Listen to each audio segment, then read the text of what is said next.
2, 1, top.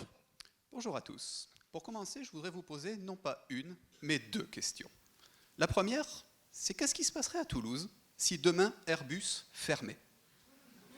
Le drame. La deuxième, elle est plus gaie, je vous rassure. Est-ce que vous pouvez imaginer qu'après-demain, après la fermeture d'Airbus, Toulouse grandisse? C'est pas logique. Moi, je trouve que si. Je fais une thèse d'histoire, et des villes qui grandissent alors qu'elles perdent leur activité, bien j'en vois.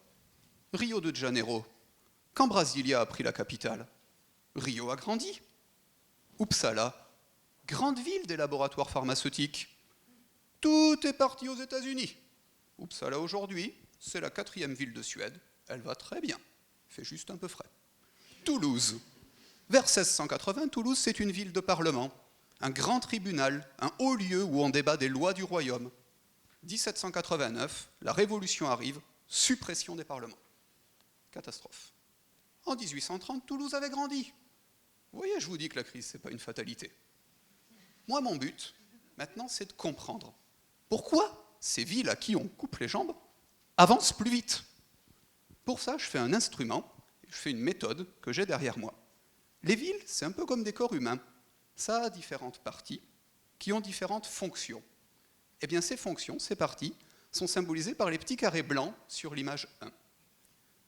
Chacune de ces fonctions, je regarde où elles sont avant la crise, et je regarde après la crise ce qui les a remplacées.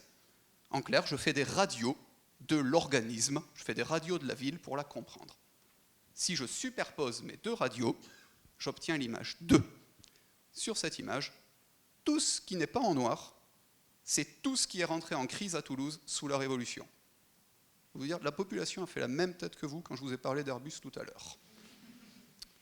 Ce qui est, en fonction des différentes couleurs sur cette carte, c'est les activités nouvelles qui ont pris la place. Par exemple, en bleu, ce sont des militaires, des industries militaires qui ont sauvé la ville. Alors cette méthode, c'est une méthode géohistorique, c'est-à-dire que je fais de la géographie, j'étudie des cartes, des espaces, mais je l'applique à l'histoire, aux espaces du passé. Donc de la géo-histoire. Toulouse, ici, c'est le cobaye. Je peux l'appliquer, cette méthode, à Rio, à Uppsala. C'est le but de ma thèse, de développer cette façon de mieux comprendre les villes. Tout ça, en plus, est à disposition des mairies et du grand public sur Internet. Si jamais vous êtes intéressé par l'histoire de Toulouse, si vous voulez savoir ce qu'il y avait à la place de votre maison, si vous y habitez, ou d'un quartier, je vous attends sur Urbaniste.